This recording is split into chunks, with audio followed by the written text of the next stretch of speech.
The Book of Psalms is, according to lots of polls, the most loved book of the whole Bible. We could have a very long series on the Book of Psalms. There's so much to talk about.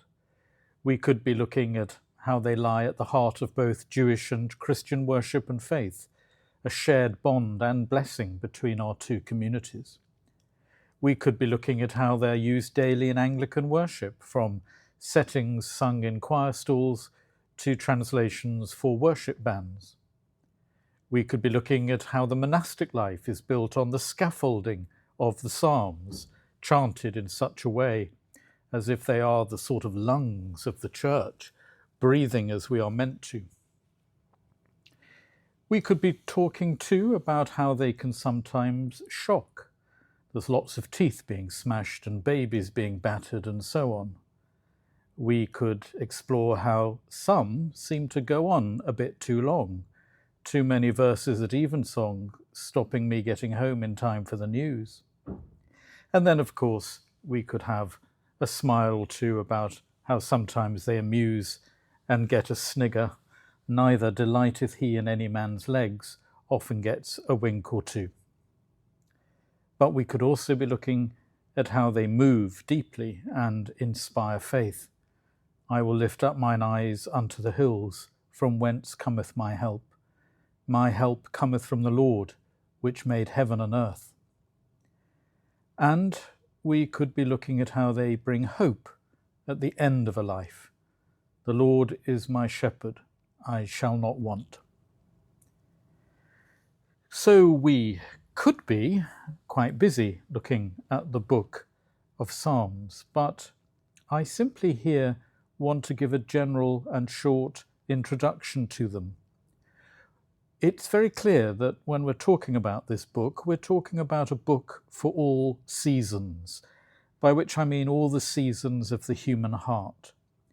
And these include, as it were, the hard winter of the seeming absence of God, doubt, despair, a sense of desolation. Also the autumn of gratitude. I'm not quite sure why I associate gratitude with autumn. Perhaps it's Thanksgiving for harvest and so on. But also John Donne famously said in one of his sermons that in heaven it is always autumn. His mercies are ever in their maturity. And then there is the spring of fresh and hopeful praise and purpose. And then the summer of just enjoying being with God, soaking up his warmth no matter what comes along. All these seasons of the heart are there in the book of Psalms, explored and celebrated and prayed. And so they are a book in which to dive a bit deeper. So this is a very general introduction, but before I introduce them, I just want us to remember that when we're talking about the Psalms, we are talking about poems. And there are 150 of them. And they are poems that, for some, might put people off because they just don't like poetry. There's even a word for this, metrophobia, the fear of poetry. It seems to be language, but not as we know it. It seems to be a language that is tricky. I've spent nearly 30 years now trying to help people of faith understand that for all this, poetry is the native language of the person of faith. And that when we're talking about poetry, we really are talking about a soul language, a way of crafting words that distills our experience into what feels like some purer truth. And that's why I think when asked where all his poems came from, the wonderful Irish poet Michael Longley, who died not too long ago, he answered, well, if I knew where poems came from, I'd go and live there. There is a sense of homecoming to a good poem. Auden, the English poet, said that poetry is the clear expression of mixed feelings. And I think that's very evident in the Psalms. So although they can be sometimes difficult to encounter, there is a sense that for all the mixed feelings, there is a clear expression. So, in a Christian act of worship, of course, I believe you've walked into poetry in motion. We stand up and we sing a poem, which we call a hymn, and then you hear an ancient poem, which, as I've said, is a psalm. And then we have images and metaphors and similes all coming our way, because when it comes to God, what else do we have? So this poetry in motion, as it were, when you're coming into a church for worship, I think you've really walked into a poem. And if you're expecting a different sort of language, something more akin to the BBC News, then you're probably going to feel a bit frustrated. So Psalms, I think, fit very nicely into Christian worship because of this. They are, as it were, a poem within a greater poem. And when you open the book of Psalms, it really is just like opening an anthology of poems. They are a collection of unconnected verse, and these verses differ in style, in subject matter, in emotional intensity, in purpose. These aren't poems that are intimately related. We haven't got a sort of thematically fixed anthology here.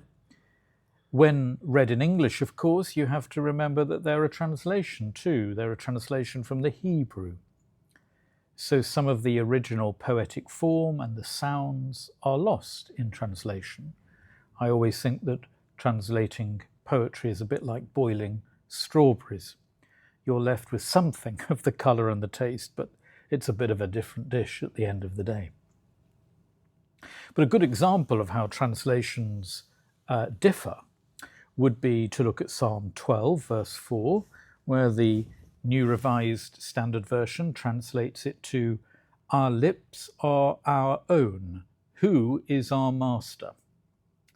Two other translations in the Bible say, however, that we will say what we wish and no one can stop us. And with words as our ally, who can master us? But the New International Version rather startlingly offers, "Our lips are our plowshares." And then again, instead of the New Revised Standard Version's translation of Psalm 58:7, "Like grass let them be trodden down and wither," the Revised English Bible provides, "May he aim his arrows, may they perish by them." And the New International Version, "When they draw the bow, let their arrows be blunted." However, I think the worst is the distance between the New Revised Standard Version's translation of 77:4. "You keep my eyelids from closing," it says. However, the Good News Bible says, "You keep me awake at night," as if God was a sort of bad case of indigestion. So you get the idea. We're dealing with translations, and translations can be tricky. Some psalms are short, like 117. Some, like its neighbour, 119, seem pretty endless. Some, like 139, are intensely personal. "Lord, you have searched me out and known me." And others, such as 2, deal with matters of failing international politics.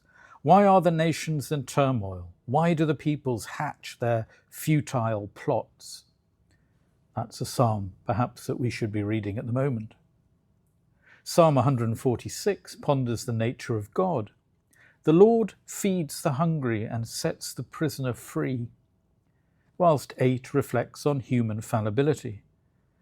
"What is a frail mortal that you should be mindful of him?" 92 expresses deep faith. "It's good to give thanks to the Lord, to sing praises to your name most high." 88 sounds a bit different. "You've taken friend and neighbour far from me. Darkness is now my only companion. Trying to work out who's speaking to whom in the Psalms isn't always easy. Most often, a believer or doubter is addressing God. Lord, out of the depths I've called to you. But sometimes the author is addressing, if not a live audience, then a local or national community. Hear this, all you peoples. Listen, all you inhabitants of the world. There are occasions when the author seems to be taking down words that God is dictating. Listen, my people, and I shall speak. I shall bear witness against you, Israel. I am God, your God. Because of all this, St. Augustine, who wrote a lot about the Psalms, said they voice earth to heaven and they voice heaven to earth. Sometimes it sounds as if the author is addressing neither God nor humanity, but the whole company of heaven. Ascribe to the Lord, you angelic powers, ascribe to the Lord the glory of his name. In others, it's as if the author is musing internally, or maybe aloud, but not speaking to any third party. Though I walk through the valley of death, I shall fear no evil. So we don't come to the Psalms expecting every one of them is going to warm our spiritual cockles and be endlessly talking about God's love for me. Some of them are going to be more difficult. Some of them are not going to immediately attract. Some need a bit of research even. But all of them are expressing what I say as the seasons of the human heart, the shadow play of a pilgrimage that we know as human life.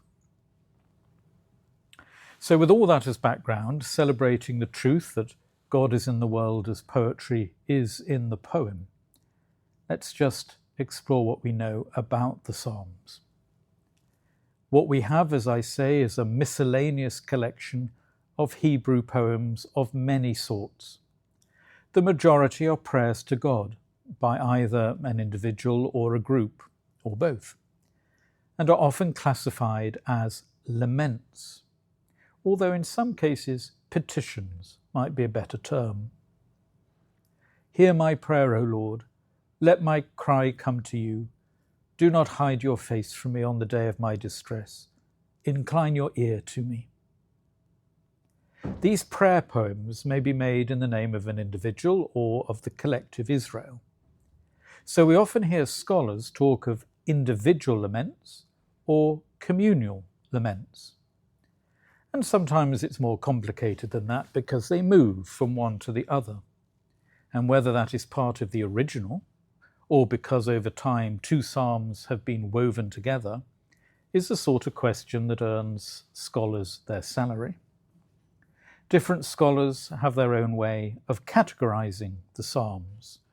Walter Brueggemann, for instance, has met with great acclaim for simply dividing the Psalms into three basic types, represented really by the general tone of the text. So you get Psalms, he says, of orientation, Psalms of disorientation, and Psalms of reorientation. And it might be helpful to touch on that word lament for a moment. Lament is really a spiritual discipline. Biblically, especially in about a third of the Psalms, lament is a formal, structured expression of sorrow, of mourning, or of complaint. So think of Psalm 13. Will you forget me forever? How long will you hide? How long must I wrestle with my thoughts day after day and have sorrow in my heart? How long will my enemy triumph over me? We find complaints in the Psalms about our bodies not working too well, about disease, about disappointment or depression, about dangerous liars and bad people doing better than good ones. And sometimes God is the cause of lament directly, because he's being unresponsive or he's acting a bit oddly. Jesus knew and prayed these psalms of lament, of course. And I believe he recites too on the cross to a God who seems to have deserted him. My God, why have you forsaken me?" is taken directly from Psalm 22. I think on the cross, Jesus was doing what a Jewish person of faith would do, is to say the prayers he knew by heart. Of course, Hebrews tells us that Jesus offered up prayers and supplications with loud cries and tears. And the Psalms are full of loud cries and tears. Our contemporary sanitized liturgies don't always allow us to lament in this way today. A recent study of contemporary hymnals concluded that only about 4% of hymns reflect the kind of lament that's modelled in the Psalms. The serious issue here is that it renders the sufferer voiceless, or limits the sufferer into saying things they don't really want to. Perhaps what we need in the church is some barefaced integrity in our liturgies. Get your pain and your honesty out a bit more. It's good for you, and it's good for your relationship with God. The Psalms of Lament tend to have a structure. There is an address to God, complaints, a request, and then some motivation, trying to explore why God should act. A bit of arm twisting of God. Come on, something needs to be done here, God. And then a confidence in God is somehow restored. Scholars note that the lament psalms do their work of helping people to die completely to the old situation in their life, the old possibility, the old false hopes, the old lines of defense and pretense, to say as dramatically as possible, that is all over now. So in many ways, the Psalms are liminal poems. They are helping us to make a journey from an old situation that we find ourselves in, a painful one, a dislocating one, through recognition of that, recognition, of course, often being the first step towards salvation. We recognize all that, and through the recognition and the voicing and the bringing of God into the context, a new door is opened, a new horizon is just being glimpsed, and we move into a different place. And so the Psalms, in many ways, remind us that sometimes when we feel that everything is falling apart, actually perhaps things are just falling into place.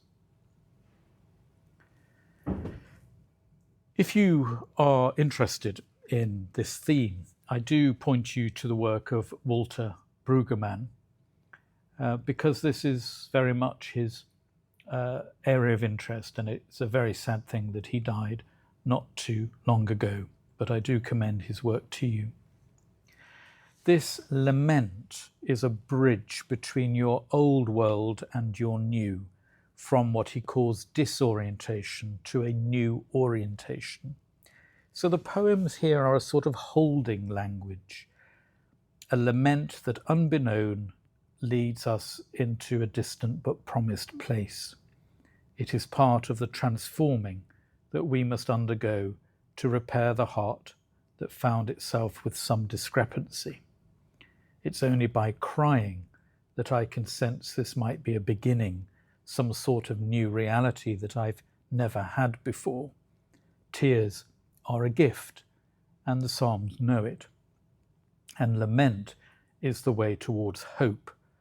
But we need help, as it begins in a very deep place and well out of sight, often caught up with guilt and shame.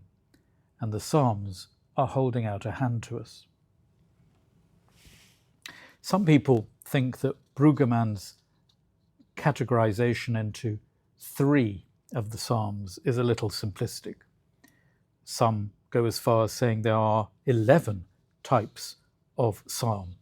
So, for example, Hermann Gunkel says that the Psalms are divided into community laments, individual laments, some liturgical texts, some messianic or royal psalms, some psalms of mixed types, some psalms of pilgrimage, hymns of praise, songs of thanksgiving, songs of trust, wisdom psalms. What all these do at the end of the day is simply remind us that we're not dealing with homogeneous material, and we shouldn't approach them in the same way or expect them to evoke the same response every time. We don't know, by the way, who wrote the Psalms. Some think King David did. Some think he wrote some of them. Some think, well, that's a nice tradition, but a bit of a doubtful one. One or two clearly presuppose the exile. By the rivers of Babylon, there we sat down and we wept when we remembered Zion, 137. Others, such as 72, imply that there's still a king on the throne. But most could come from a variety of periods in the history of Israel, and they could have been produced by scribes or temple singers or other poets whose role in society is unknown to us. What about their use in ancient Israel? Well, there's little evidence in the Bible for this, although Chronicles says that they were sung in the temple during worship. Even if the laments were used in the temple, they were probably not sung communally. We shouldn't imagine congregational singing, like a good Welsh congregation singing all together loudly. The individual lament psalms were probably performed by an individual, not necessarily by the sufferers themselves, but more likely by a professional lamenter. Jeremiah tells us that there were mourning women who could sing a dirge over the deceased, for instance. So even with corporate laments, it was probably a single singer standing for the whole community. And once we reckon with this possibility, that line between individual and communal lament blurs even more. So were the Psalms written for use in worship? Well, again, we don't know. But we do know how lyric poems designed for private consumption are sometimes used in worship. So you could think of the poems of George Herbert, for instance, which he wrote as poems, but which we now sing together communally in worship. Likewise, hymns intended for corporate singing can be used in private prayer, as are many of Luther's hymns. There's just no way of telling, given a bare text, with no indications of intended use and context, what was the original purpose. And if we've been talking about laments, what about those psalms of thanksgiving? How were they used? Make a joyful noise to the Lord, all the earth. Worship the Lord with gladness. Come into his presence with singing. It's he that made us. We are his. Psalm 100. Well, again, it's possible to imagine a group using a psalm that speaks of a single worshipper, since the individual may be understood as a representative of the group.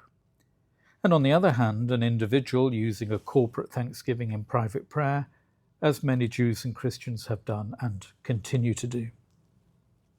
A number of psalms are not directed to God in lament or praise, but instead constitute a sort of teaching.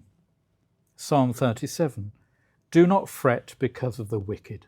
Do not be envious of wrongdoers, for they will soon fade like grass and wither like the green herb. Here the speaker is a wise person rather than a professional singer, and it's hard to envisage a public meeting or setting for these psalms. Even odder is Psalm 119. Like some other psalms, it is an acrostic, but a really complicated one. In each of its 22 sections, each of the 8 verses begins with the same letter of the Hebrew alphabet. Thus there's an Aleph section, a Beth section, and so on, all the way to the last letter of the Hebrew alphabet. It's a rather moving way, I think, of the poet saying, if you're going to talk about the law of the Lord, the law of love, the law of the Creator, we're going to need to use all our alphabet up.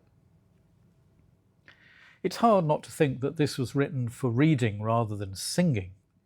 It's an extended meditation on the beauty of observing the Torah, and every line contains a synonym for the Torah: statutes, judgments, testimonies, and so on. From a generic point of view, it mixes prayer or lament with praise. The Lord is my portion. I promise to keep your words. I implore your favor with all my heart. Be gracious to me according to your promise. When I think of your ways, I turn my feet to your decrees. Now, some think Psalm 190 is a bit boring.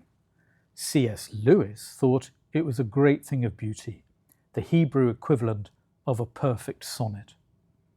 In the Christian tradition, it's been recited in what are called the little hours, that period of time between morning and evening prayer, helping us to keep on track with God's law through the working day.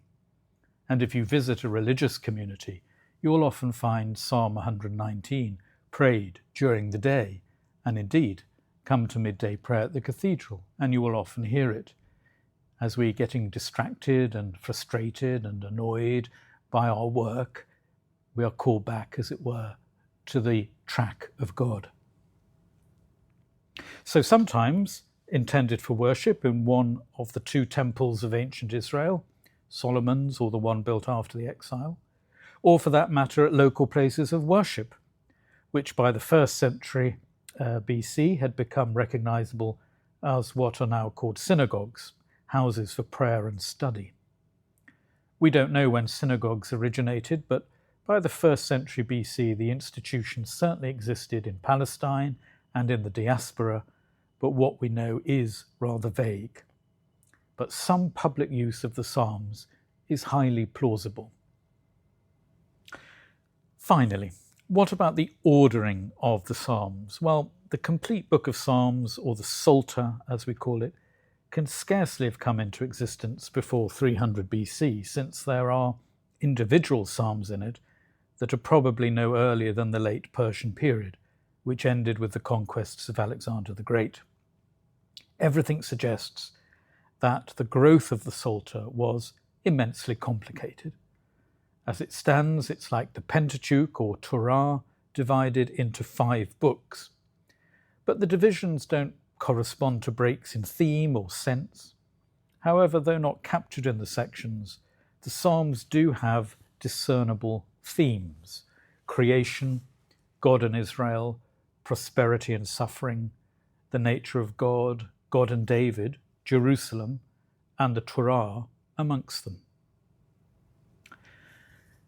So I apologize for the great gallop through these introductory themes that must be looked at if we are going to dive with any depth later into the book of Psalms. What I ask is that as you listen, don't forget the poetry. Don't forget the work that a psalm might be doing in the inner landscape to help you reorientate your life through a rupture in it that can't be contained in the worldview that you've had up until now. The psalm acts as a poetic compass in the soul, always pointing north, even though your ship is being rocked about.